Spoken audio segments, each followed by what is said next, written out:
So, uh, um, how to perform it? It should be performed in congregation, in the masjid, and when to begin praying it and when to end, it has to be visible. The eclipse has to be visible. So many times we hear in the media that at 9:45 p.m. the moon will have an eclipse, and the people go to the masjid and pray, which is totally wrong. In this case, yes, you can pray. We don't have to all of us see it at the same time. It's sufficient that the imam or two or three people who had seen it begin. We begin the prayer. When does the prayer end? It should end when the eclipse is over. So this is something that you try to estimate, because you don't know whether it's going to take 5 minutes, 10 minutes, half an hour, or a whole hour, or maybe more. So you try to do your level best and prolong the prayer.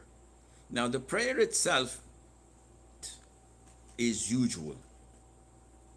It's a prayer with two units, like Fajr. But Fajr prayer has two units with two ruku' and four prostrations. Every two units in Islam has the same format. Each unit has one ruku' and two prostrations. So the total is two ruku' and two bowing and four prostrations. Every prayer has this format, but not the prayer of the eclipse. The prayer of the eclipse has two units, where each unit has two ruku', two bowing and two prostrations. Whoa, this is awkward. Yeah, it is awkward. It's a weird, nothing in Islam resembles this format, because it is prayed and performed when these great signs of Allah take place. So how is it prayed? The Imam tells the Mu'adhin to call for prayer. As-salatu jami'a, as-salatu jami'a. Once the people come and gather, Du'a ul-istiftah, the Urdu people I think call it Sana, and then أعوذ بالله من الشيطان الرجيم بسم الله الرحمن الرحيم الفاتحة. After the Fatiha, he recites a long surah, and he has to estimate. So maybe he would recite or pray for an hour, then he would most likely recite a long surah of the Quran that would fit. After he finishes, he says Allahu Akbar, he bows down in ruku', and he prolongs the ruku' a lot, because this is a prayer of submission. This is a prayer of expressing your fear from Allah Azza wa Jal. It is not something you want to pray in like a couple of minutes and go back, watch your football match. It is something that clearly expresses that I am out of my daily routine. I'm here surrendering my humility, my poverty, my need, and my fear of you, O Almighty Allah. After a long bowing, he says, Sami Allahu liman hamida. And then he starts reciting the Fatiha again.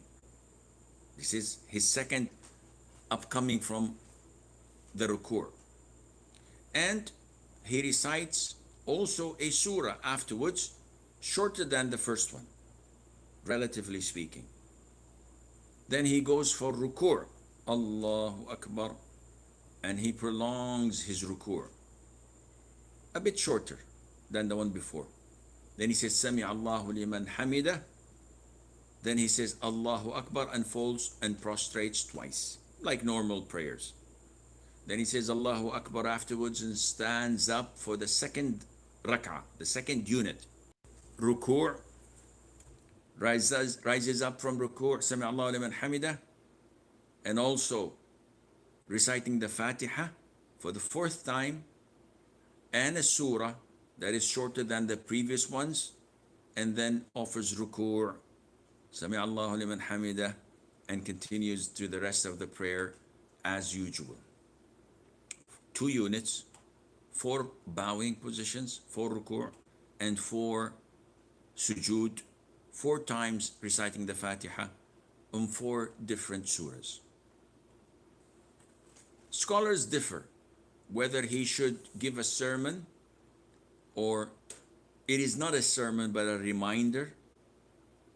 Either way, he has to give a sort of a speech, one speech, where he focuses on repentance, asking Allah for forgiveness, expressing our poverty and humility to Allah, reminding people of our need to Allah Azza wa Jal and how great and powerful Allah is.